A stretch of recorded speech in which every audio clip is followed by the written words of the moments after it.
Wall Street ends higher, buoyed by a tech rally as renewed enthusiasm for artificial intelligence offsets concerns over its disruptions. Nasdaq was up over 1%, while the Dow Jones and the S&P 500 end the session with gains between 0.5% to 1% as well. Asian markets have also opened higher after a tech rally lifted Wall Street overnight. The GIFT Nifty is also indicating a gap up start for our own markets. Oil prices have eased as Iran agrees to take steps towards a possible nuclear deal with the US. Gold prices have retreated, easing from a 3-week high on renewed strength in the dollar. The silver also follows suit. Tata Sons has deferred its decision on Group Chairman N. Chandra's term extension till the next board meeting in June. Sources say that Tata Trust Chairman Noel Tata asks for certain conditions to be linked to Chandra's reappointment while raising concerns about losses in certain group companies. Both Noel Tata and Chandra have sought the deferment of the decision rather than a vote.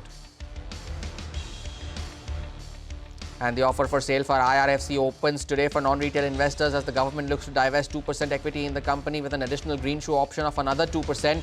The floor price for the OFS has been set at 104 rupees a share.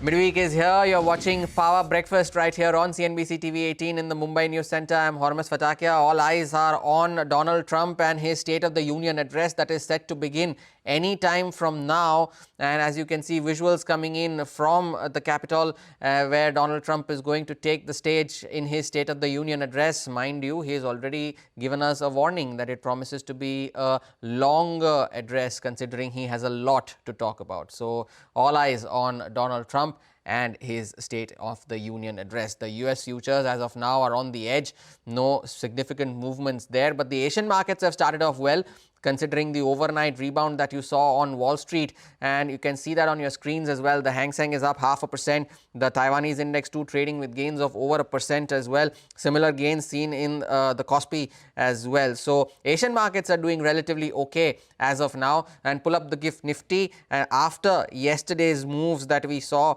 the GIFT Nifty is indicating a positive start, if you could call it that, for our own markets as well. And let's set you up for the trade as well. Now, yesterday's session, despite the fact that there was red across the board, there were some positives, if you would like to call it that. The first positive being the fact that the Nifty managed to defend the 200 DMA on the downside. It defended that level and it saw a recovery of just around about 100 points from there. And from there, we built on to those levels. We managed to also close above the mark of 25,400. And leading that contribution was the recovery in Reliance Industries as well. That was one primary reason why the Nifty saw a recovery towards the last few minutes of the trading session. Now, of course, the overnight rebound it makes a case for a bit of a pullback from the lows that we saw yesterday. Of course, the overnight rally on Wall Street is one reason. The software stocks that staged a recovery as well on Wall Street yesterday, that contributed, and that as a result could have an impact on the Indian IT companies as well. That saw a bit of a 1 lakh crore rupee rout in yesterday's trading session. So Nifty IT, and if Nifty IT moves higher, that will have a positive impact on the index as well, especially considering the fact that the other index heavyweights, be it Reliance, be it HDFC Bank, they have done fairly okay. They have done the heavy lifting. So if IT moves higher, that's a case for a rebound as well. Now, what is the important level? The 200 DMA near 25,300, of course, becomes the most important downside level that you need to watch on the index. In case we move higher, of course, 25,500 is the first level that the Nifty will have to reclaim and then sustain above it and then move higher, and then we take it forward from there. Now, for the Nifty Bank, that was one index that was holding the Nifty together at least until the first half before that collapsed from the highs in the second half of the trading session. And 61,000, here too it managed to defend that level of 61,000, and that will be an important one. And Tuesday's low, which is 60,800, which is an important level to watch on the downside. However, the Nifty Bank has made a lower high and a lower low on the daily chart. That needs to be watched out for as well. Today is the start of a new series. We start off with a clean slate. We have to also watch for a reaction in Tata Group companies after the developments that have emerged from Tuesday evening. So that needs to be watched out for as well. There are block deals that are there in Aditya Vision. IRFC has an OFS. So earnings are over. Block deals are back. and of course the reaction, if any, to Donald Trump's State of the Union address. So all eyes of course on that. We'll get to it as soon as Donald Trump begins to speak, but for now the GIFT Nifty is indicating a positive start for our own markets. It remains to be seen whether that sustains and we begin the March series on a positive note. Over to Upasna, the stocks to watch out for in today's session. Upasna, good morning. Good morning, Hormaz. First up, let me start with Shuffler India. The net profit is up 36% on a YoY basis. It reported its Q4 numbers. Revenue has seen an uptick of 27%. Margin stood at 17.8 versus 17.3% on year-on-year basis. Next up is IRFC. OFS for non-retail opens today, and for retail investors will be bid tomorrow. The government is likely to sell 2% of the equity with a green shoe option of 2%.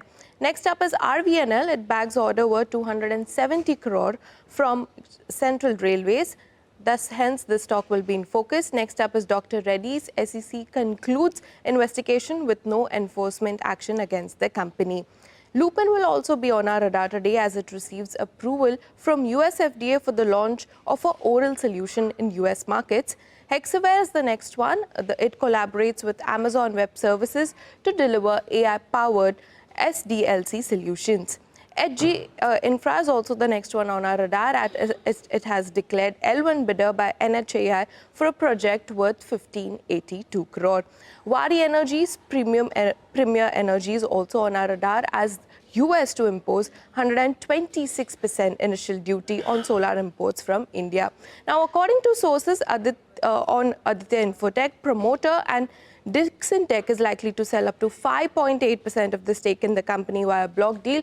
The offer size is set at 1,000 crores and the floor price is at a discount of 0.6% to the current market price.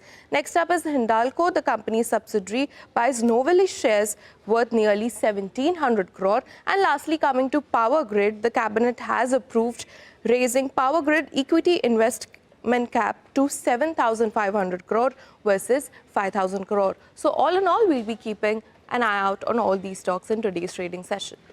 Upasna, thank you for that update there. Over to Sudarshan, who is joining in with cues from the FNO space just as Donald Trump has entered the arena. Sudarshan, take us through the FNO cues quickly before we go across to Donald Trump.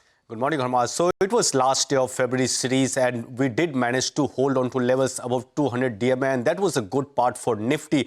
And talking about the March series, it's the last series of FY26, and if you take a cue from the history, there is something to cheer about because last few March series we have seen big gains except March 2021. If you take March 22 up 7.5%, March 23 up 5%, March 24 up almost 2%, even March 2025 up 3%.